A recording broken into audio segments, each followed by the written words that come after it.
Nah, ini dia teman-teman hasil cacahan dari mesin chopper multifungsi kita, teman-teman. Nah, ini cacahnya halus, teman-teman, sama batang-batangnya itu juga halus. Jadi ini akan termakan semua oleh domba, teman-teman. Jadi ini nanti nggak ada yang tersisa, teman-teman. Nah, terus ini teman-teman, ini jungle yang kita giling di awal tadi, teman-teman. Nah, ada di bawah dia, teman-teman. Nah, ini dia jungle-nya, teman-teman. Nah, nanti tinggal kita campur, teman-teman, semuanya, teman-teman. Kemudian kita taruh ke tempat atau wadah untuk pembuatan silasenya, teman-teman.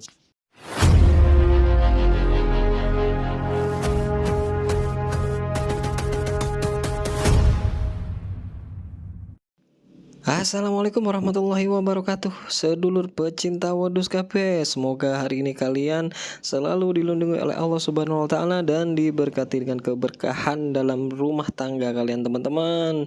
Bagi yang masih bujang, terus semangat, teman-teman ya. Ini hari ini aku akan spill pembuatan untuk silase jungle jagung, teman-teman. Ini dia jungle-nya, teman-teman. Jungle yang sudah aku giling halus tadi, teman-teman ya. Ini dengan menggunakan saringan 5 mili, teman-teman. Halusnya seperti ini, dan ini akan termakan semua oleh domba nantinya, teman-teman. Nah, itu merupakan rumput pakcong yang kebetulan sudah lumayan kering, teman-teman ya. Lumayan kering karena memang ngaritnya kemarin itu langsung dijemur, teman-teman. Bukan dilayukan sih, teman-teman, dijemur, teman-teman ya. Nah, oke, langsung kita masuk ke proses penggilingan, teman-teman. Kita giling dulu rumputnya, teman-teman. Kita menggunakan mesin chopper 2 input ya. Mesin chopper 2 input yang merupakan mesin chopper multifungsi, dan ini ada hammer millnya di dalam, teman-teman. Jadi hasil gilingannya itu halus, teman-teman, beserta dengan ini, dengan batang-batangnya itu juga halus, teman-teman. Cuman kalau kita mau menghaluskan batang-batangnya, kita harus agak sedikit pegang batang-batangnya, teman-teman, supaya dia benar-benar halus. Kalau sekarang kan sudah banyak mesin chopper yang lebih modern ya, teman-teman, bisa langsung halus dengan kecepatan yang sangat cepat. Kalau punya saya ini mesin chopper model lama, jadi ya harus agak sedikit bersabar. Cuman memang multifungsi sekali, sangat bermanfaat, teman-teman, buat peternak pemula seperti saya. Dan semoga teman-teman juga bisa menginspirasi lah buat teman-teman semua ya, tentang teknik pengolahan pakan yang kita gunakan. Oh ya, teman-teman, kalau misalnya teman-teman itu masih sanggup untuk pelihara dengan sistem ngarit, saya anjurkan itu ngarit, teman-teman. Ngarit lumpur segar langsung dikasih itu lebih baik, teman-teman. Apalagi teman-teman itu ngaritnya rumput liar ditambah dengan ramban, ada juga rumput budidaya dicampur, itu sangat bagus, teman-teman. Tapi kalau teman-teman sudah populasinya agak banyak, sudah di atas 10 ekor, 20 atau 30, sudah merasa berat dan nggak mampu untuk ngarit, silahkan teman-teman coba buat pakan silase atau fermentasi, teman-teman. Dan pada dasarnya, teman-teman, kalau kita misalnya baru mulai beternak itu jangan buru-buru untuk membuat silase atau fermentasi, teman-teman ya, karena modal yang kita keluarkan itu akan banyak tersita untuk pembelian mesin chopper dan juga tempat wadah silase, entah itu plastik atau tong-tong biru seperti punya saya ini, teman-teman. Jadi saran saya sih itu, teman-teman, lebih baik kita menggunakan ngarit dulu deh, supaya kita tahu prosesnya ternak itu gimana sih, teman-teman, gitu. Jadi ilmu itu kita bisa dapat sambil berjalan ya, teman-teman. Jadi kita pelihara dulu, habis itu kita ngarit prosesnya gimana, itu kan, sambil kita mengetahui domba itu butuhnya apa sih, gitu loh, teman-teman. Jadi kalau misalnya nanti teman-teman sudah populasinya banyak, silahkan teman-teman coba untuk belajar silase, fermentasi, atau complete feed. Itu lebih saya anjurkan karena lebih simpel, teman-teman. Kalau teman-teman cuma sedikit, ya kalau menurut saya sih mubazir ya, teman-teman. Mending uangnya untuk dibelikan domba dulu daripada dibelikan mesin chopper dan alat-alat lain sebagainya, teman-teman. Nah, saya ini sekarang kan memang sudah mulai pakai silase ya, pakai silase untuk khusus domba, teman-teman. Jadi saya pakai silasenya itu silase bukan rumput sih, kalau saya bilang ini silase jungle jagung, teman-teman, karena 50%-nya itu rumput, 50%-nya itu jungle jagung. Kadang 50%-nya ramban, 50%-nya jungle. Jadi jungle itu komposisinya 5%, teman-teman, kalau punya saya.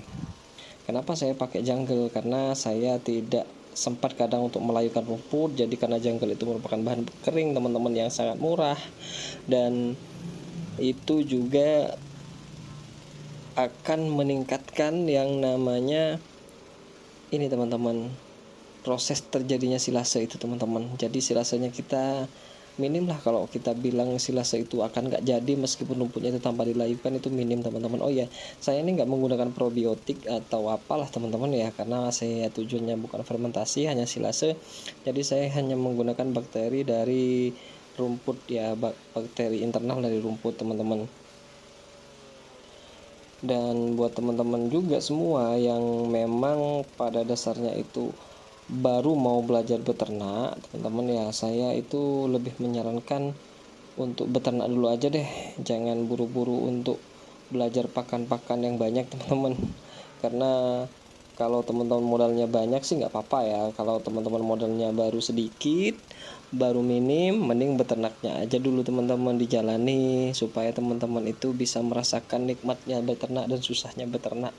Karena proses itu adalah ilmu yang paling berharga teman-teman ya. Pengalaman itu adalah ilmu yang paling berharga dibandingkan ilmu apapun, itu menurut saya teman-teman. Tapi kadang ada juga sih orang-orang yang nggak setuju dengan hal itu teman-teman. Balik lagi sih, kalau menurut saya teman-teman, saya tidak akan mengarahkan teman-teman seperti apa, karena saya juga masih belajar. Ini prosesnya saya lakukan sendiri dibantu dengan ponakan saya teman-teman. Jadi kira-kira pakan setiap harinya yang saya kasihkan seperti ini teman-teman. Emang bagus nggak kalau silase? Mungkin ada pertanyaan, emang bagus silase dengan 50% itu janggel jagung? Kalau menurut saya sih standar ya teman-teman. Kalau dibilang bagus enggak, dibilang jelek juga enggak. Karena apa? Kalau kita memang full menggunakan ini teman-teman ya, silase jungle sama rumput itu menurut saya kurang bagus. Karena apa? Karena jungle itu ya kandungan lignin atau serat kasarnya dan serat sangat kasarnya itu tinggi teman-teman. Itu akan sulit dicerna oleh ternak, dan itu akan membutuhkan energi yang sangat besar untuk ternak bisa mencerna itu. Untuk menyiasati hal itu ada dua hal yang harus dilakukan kalau menurut saya ya.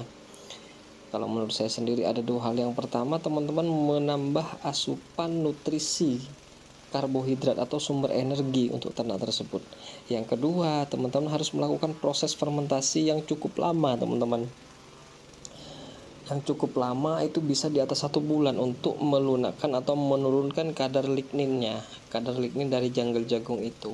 Karena saya ini pakannya tidak pernah sampai 1 bulan teman-teman, jadi kadang 2 hari sudah tak kasihkan, kadang yo paling lama itu 3 hari gitu loh baru tak kasih teman-teman. Itu paling lama teman-teman. Jadi saya memilih untuk menambahkan asupan karbohidrat atau sumber energi, supaya ternak itu kebutuhan energinya tetap terpenuhi untuk mengonsumsi atau mengolah dari jungle jagung yang sangat keras ini teman-teman.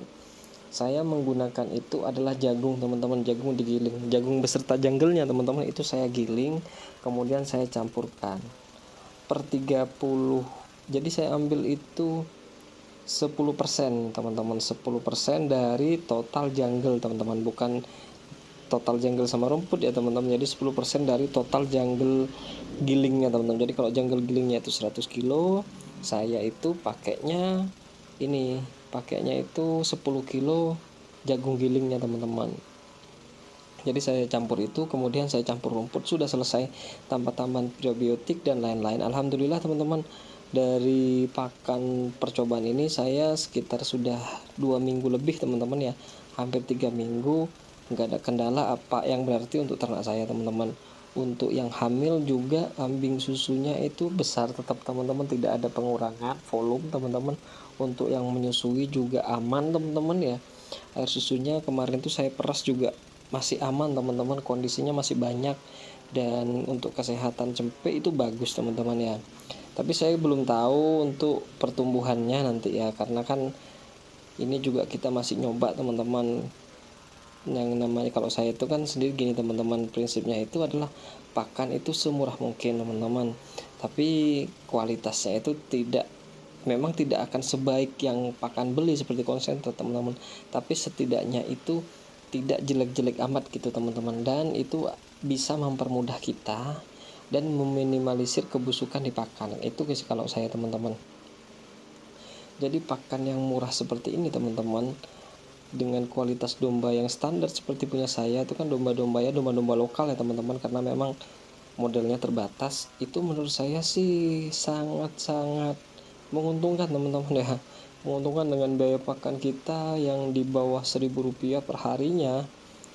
Anggaplah kita pakai 1.000 per hari teman-teman, tapi domba kita perkembangannya lumayan gitu kan, dengan kita sistem breeding, ya menurut saya masuk sih teman-teman. Kalau kita biaya 1.000 rupiah per hari, berarti kan 1 bulan cuma 30.000 per ekor. Kalau kita anggaplah 8 bulan domba itu panen, 30 kali 8 kan berapa, nanti hasil sempenya berapa kan gitu teman-teman. Jadi menurut saya sih masih masuk teman-teman, dibandingkan saya menggunakan pakan konsentrat yang akan memakan biaya lebih banyak untuk biaya dapur teman-teman. Jadi sebenarnya balik lagi teman-teman, setiap peternak itu punya tekniknya sendiri-sendiri, punya strateginya masing-masing.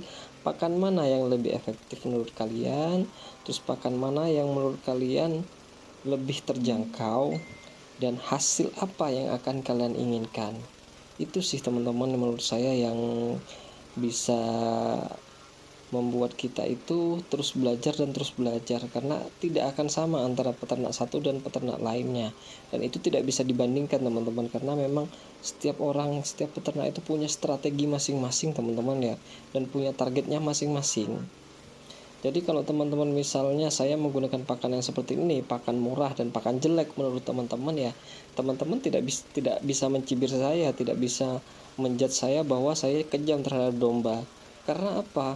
Karena strateginya saya seperti ini teman-teman. Mungkin strateginya teman-teman menggunakan full concentrate atau full complete feed teman-teman. Saya juga tidak bisa mencibir teman-teman, karena saya tidak bisa melakukan hal itu. Karena apa? Karena menurut saya itu adalah pakan yang mahal dan tidak terjangkau bagi saya. Mungkin bagi teman-teman itu terjangkau, tapi bagi saya itu sangat tidak terjangkau teman-teman. Dan jenis domba yang dipelihara juga kan tidak sama dengan domba yang dipelihara oleh teman-teman semua. Jadi balik lagi teman-teman ya ke hal yang tadi teman-teman. Kalau teman-teman masih pemula, gunakanlah sumber daya yang ada di sekitar teman-teman. Kalau teman-teman punya tenaga, gunakanlah tenaga itu sebagai sumber daya pakan. Contohnya teman-teman misalnya ngarit setiap hari, memang capek, ribet, kuat teman-teman, tapi dari proses itu teman-teman akan menikmati prosesnya serta menikmati hasil yang akan teman-teman dapat. Tapi kalau teman-teman langsung main di pakan konsentrat, pakan complete feed, teman-teman itu beternak akan berhitung. Kenapa saya bilang berhitung? Biaya yang harus saya keluarkan sekian sebulan, terus saya harus mendapatkan penghasilan sekian ratus ribu untuk pelihara sekian bulan. Nah, itu yang akan membuat teman-teman itu kebanyakan berharap terhadap ternak teman-teman. Karena pada dasarnya ketika kita memelihara makhluk hidup teman-teman, kita tidak boleh berharap pada hal yang hidup itu teman-teman. Beda dengan halnya kita berdagang teman-teman ya. Kalau kita berdagang sudah jelas, kita belinya 10.000 kita bisa jual 12.000. Tapi beda dengan ternak. Kalau ternak itu teman-teman, kita belinya misalnya 1.200.000, ketika kita akan jual itu bisa jadi 1.800.000, bisa jadi 2 juta, atau bisa jadi 500.000, bahkan bisa jadi nol teman-teman. Nah, itulah bedanya ketika kita berusaha atau berinvestasi di bidang hal yang hidup teman-teman. Jangan pernah berharap banyak, itu menurut saya ya. Jangan pernah berharap banyak, tapi harapkanlah sesuai apa yang teman-teman berikan. Minimal itu dulu teman-teman. Sayangi apa yang teman-teman pelihara, sayangi apa yang teman-teman itu yakini, dan itu pasti akan memberikan hasil yang maksimal buat teman-teman semua. Karena pada dasarnya makhluk hidup itu adalah sama seperti manusia, butuh kasih sayang teman-teman, butuh perhatian. Meskipun teman-teman ternak 100 ekor, ternak 1 ekor, 2 ekor, itu sama perlakuannya teman-teman. Teman-teman harus menyayangi semuanya. Karena dari sana teman-teman akan mendapatkan yang namanya timbal balik lah dari ternak tersebut teman-teman. Oke teman-teman, lanjut lagi ya ke proses ini teman-teman, proses silase tadi teman-teman. Nah ini dia teman-teman, ini dia hasilnya teman-teman, hasil dari cacahan mesin chopper multifungsi kita. Nah ini dia teman-teman ya. Nah coba kita spill dulu teman-teman hasilnya itu seperti apa, supaya teman-teman tahu teman-teman ya. Nah ini dia, ini merupakan batang-batangnya teman-teman, jadi tergiling halus, tercacah halus, jadi ini pasti dimakan semua oleh domba nanti, habis teman-teman. Untuk janggal yang tadi itu ada di bawah teman-teman dengan komposisi halus juga, jadi mencampurnya akan homogen teman-teman ya, akan merata. Ini juga berfungsi untuk penyerapan airnya nanti teman-teman. Jadi ini untuk kebusukan itu saya alami itu minim ya teman-teman. Jadi tinggal dicampur, nanti dimasukkan tong tanpa prebiotik, tanpa apa-apa teman-teman ya, tanpa mineral juga teman-teman, karena saya sudah kasihkan mineral block di kandang teman-teman. Oke gitu aja teman-teman ya video dari saya, semoga bermanfaat buat teman-teman semua. See you next time. Assalamualaikum warahmatullahi wabarakatuh.